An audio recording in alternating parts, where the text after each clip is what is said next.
Welcome, LA Progressive friends, readers, viewers. Dick and I are happy to have Ysabel Jurado with us this morning. Ysabel is running for the Los Angeles City Council, CD14, the infamous CD14, and we'll talk a little bit about its infamy in a bit. But Ysabel is a really impressive candidate in that she was a teenage mom, a single mom. She's no longer a teenager. But she worked hard, put herself through school. She is now a civil rights attorney, or a tenants' rights attorney. Yeah, tenants' rights attorney. Yeah, and so we're going to let Ysabel tell you a little bit about herself and her many endorsements from organizations that are near and dear to the heart of the LA Progressive. So Ysabel, tell us about yourself. How did you get into this? Well, thanks so much, Dick and Sharon, for having me. I slipped and fell into it almost. But really, a little bit about me, like you mentioned, born and raised Highland Park, daughter of undocumented Filipino immigrants, was a teen mom that was on food stamps and struggling to make it through the 2008 recession. And, with the help of my community here in the 14th district, was able to transfer from community college to UCLA and eventually to graduate from UCLA Law to be an attorney for my community because of all the things I had seen, whether it was wage theft that my father experienced as an undocumented worker or gentrification displacing my neighbors from the neighborhoods that we love and care about, and also seeing small businesses shut down and figuring out how to help them. Recognizing folks are being exploited at work, at home, and whole neighborhoods are being wiped out almost here in the city of LA, especially low-income communities of color. Running for city council made the most sense to attack all three of those issues. And at a time when emerging from the COVID pandemic, when I saw the economic inequalities that I knew so well growing up just deepened, and in the wake of George Floyd's, the racial reckoning that we were promised and yet not delivered, these tapes were the last straw. And I decided, I'll put myself up for tribute, as it were, for my community. And here we are running a successful campaign, being the #1 vote getter. And we just got the EAPD endorsement last night and Stonewall endorsement, and have been endorsed by folks like, Greg Akili and other, Kenneth Mejia, Councilmember Eunices Hernandez, and a bunch of other fun progressives to come. Great. So you're a tenants' right attorney. You're all about affordable housing. You're all about reducing houselessness. And yet, what can you actually do on the city council? And given the fact that here in next door, Highland Park and related and communities around here, gentrification has taken a deep hold. Even kind of routine houses in our next door neighbor cost well over $1 million. What can and that's driving out to traditional communities, especially of Latinos, out into the desert and elsewhere. What can you actually do on the city council? I mean, actually, the city council has a lot to do with it. And this is a really personal issue for me. I live in the house that I grew up with my dad and my daughter, partially for financial circumstances, because I can't buy a house next door to my father like it was pictured growing up. That was the thing that you wanted to do when you had a family. And yet that's just not reachable for us because of the $1 million that, even small houses, right, that are fixer-uppers, it's just kind of out of reach for us. And so as city council members, they have land use authority and discretion to decide what's happening in your neighborhood and really set the baseline for the quality of life, including things like establishing rent control, determining what the rent increases are, but more importantly, like deciding what is going to be built in your neighborhood down the block, right? When things get designed and, decided in one's neighborhood, like a business, right? And they're getting the permit, but then the product that they have is at a rate that doesn't a $15 smoothie, right? In a neighborhood like Highland Park, like Ugo de Azteca, right? Those used to be like $6, $5, right? But if you get a grocery store that sells like a $30 smoothie, that's now catering to a demographic that is not the people that surrounds it. And eventually you can constructively move out that community when more of those businesses come. And so really trying to be intentional about like, what are we putting in these neighborhoods and bringing the community into the process, right? For me, I always think that development process is backwards. It's like baking a cake, right? When the community gets asked of what they want, it's at the stage of what the sprinkles are, when really we should be asking what these communities that have been historically been developed over, what are the ingredients, right? What do you want in your neighborhood? And let's plan there, right? So inverting that process. Thank you. So I just think that it's really admirable. I opened talking about you being a teen mom. Probably I think like that because I too was a teen mom, clearly many, many, many decades ago. I also put myself through law school. But you did something that I've wanted to do, and that is that you went through UCLA's critical race theory program. So I want to talk to you a little bit about that. How was that experience? In what ways did it open your eyes? What are some of the things that you walked away with coming through that program that you had no idea about when you entered?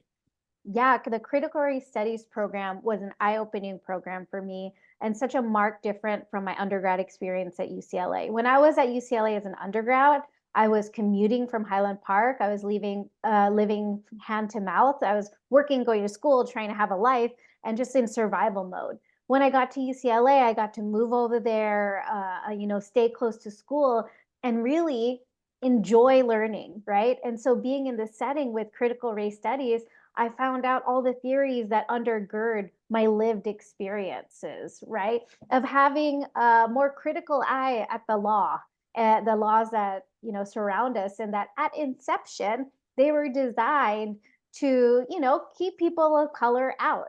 And now as lawyers and advocates in these spaces, it's our, we are trying to, advocate for ourselves in a setting which is naturally hostile to us, right?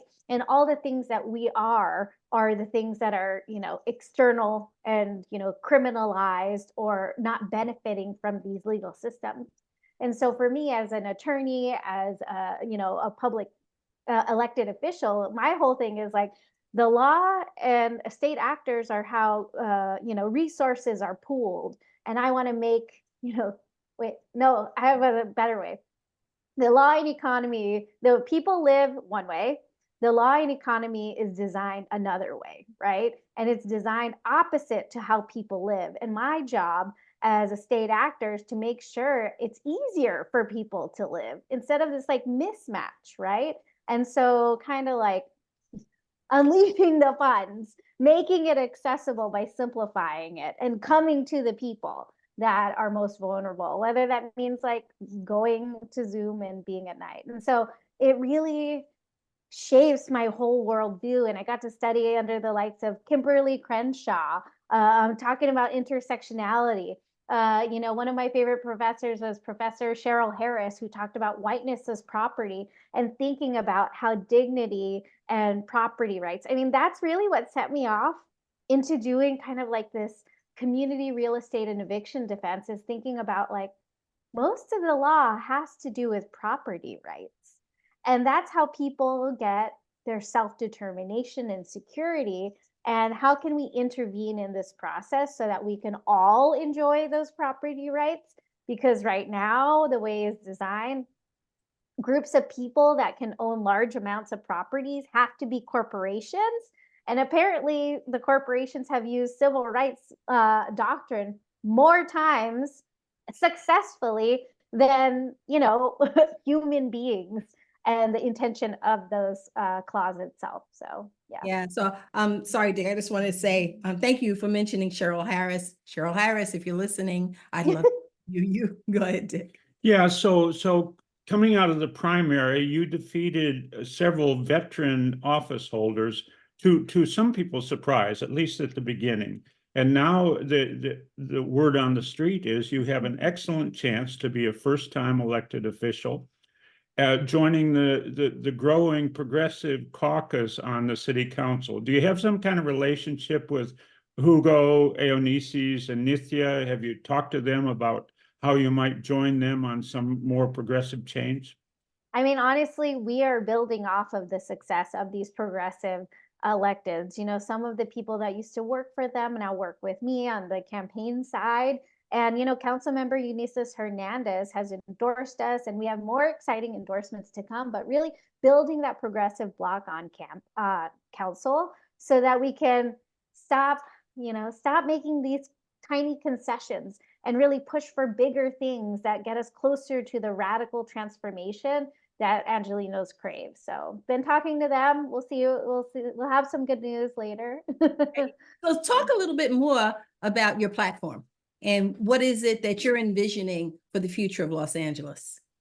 Yeah, you know, I mean, all of the things that I'm envisioning are not radical ideas, right? We want workers to be protected from wage theft. We want them to be able to live in the city that they live in. Like when we talk to union workers, even with a good paying union job, they're like, I live in Lancaster, I live in Palmdale. And, you know, when the 10 freeway broke down, they're like, I didn't know I was going to get to the hotel that I worked at. But they used transportation, public transit, because they had to in some instances. And they're like, I wish there was more connectivity, right? So it's workers' rights. It's about improving our public transit. It's about protecting protecting and creating more affordable housing, streamlining that process so that we can actually have them in our neighborhoods even sooner. Like it shouldn't take an 100% affordable housing developer. It's like 2 years to navigate DWP permitting, right? That is a hurdle that exists.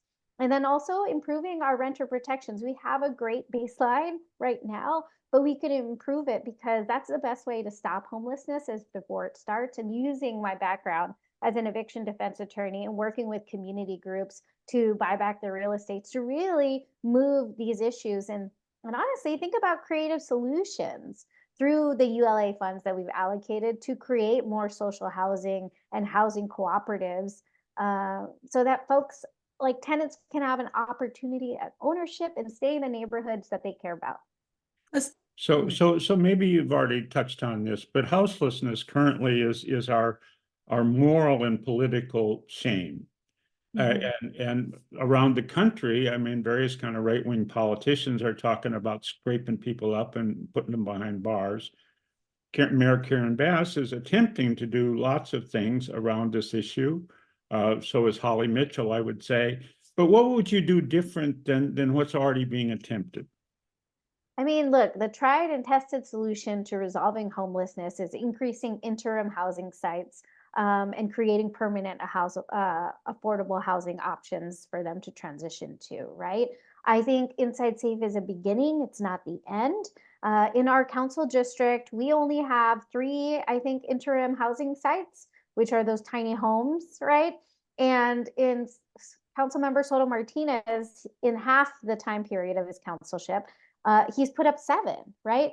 And we are the richest in terms of council districts with discretionary funds that can put forward more innovative solutions. So at the tiny homes, like, you know, it's essentially a shed and the bathroom is not even included in there. So in the evening, if you're a woman, you have to go to the bathroom. It can be a precarious thing. Whereas in El Monte, there's a project called Life Arc, which is a little bit bigger, but it has a bathroom enclosed so you can actually store more of your stuff, right? That's one way to think about it. The second is creating these community resource hubs, which are a one-stop shop where unhoused neighbors can go to sleep, take a bath, have a meal without being criminalized, and having a storage space to put their things, because that is really prohibitive for these housing shelters. And when people think about it, is that when you go in, you have to leave your stuff on your street, right?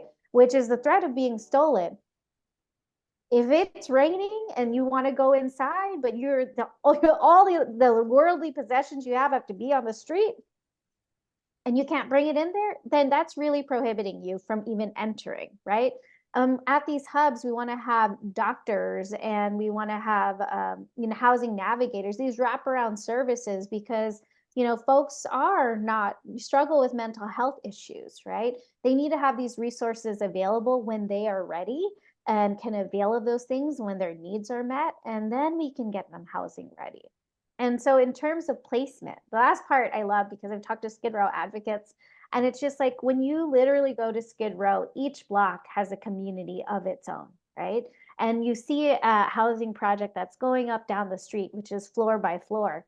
You know, one of their suggestions is like each block should be moved in the same floor because, like a family unit, like even in mine, my dad cooks, right? And I do a lot of the carpool and driving for my daughter, but we share that. And someone has to throw away the trash, or someone's handling the money in the family for the most part, paying the bills. Or someone's getting the groceries. They have that same network in these communities that they built. And so making sure to match them there so that they can actually stay there and thrive, because isolating them from their community of care really sets them up already when they are dealing with a lot of, you know, emotional and psychological issues, kind of sets them up to languish and sometimes, you know, not succeed in these settings. So Ysabel, why don't you tell the community, the area for CD14, what communities are within the boundaries of CD14, and talk about getting out the vote, because it was kind of miserable during the primary. We're hoping we're going to do better in the general election. Yeah, so the neighborhoods are Eagle Rock, Highland Park, north of York, El Sereno, Boya Heights, downtown LA, which includes Central City, South Park, the Industrial Core, the Arts District, Skid Row, Little Tokyo. And so all of that, right? It's such a diverse, beautiful neighborhood. In terms of getting out the vote, so, you know, our team knocked on 85,000 doors to get 8,500 votes.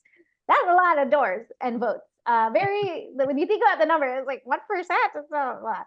But, you know, we had around 37,000 people that actually voted.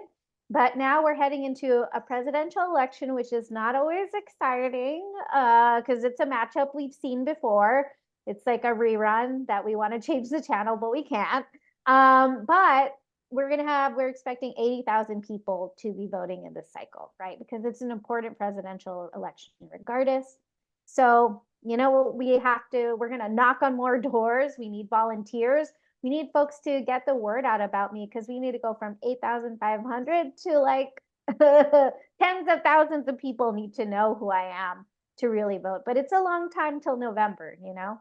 So spreading the word is important. Congratulations on last night's getting the endorsement of the East Area Progressive Dems, which Hans Johnson says is the biggest in the state, and the response to your talk was pretty enthusiastic.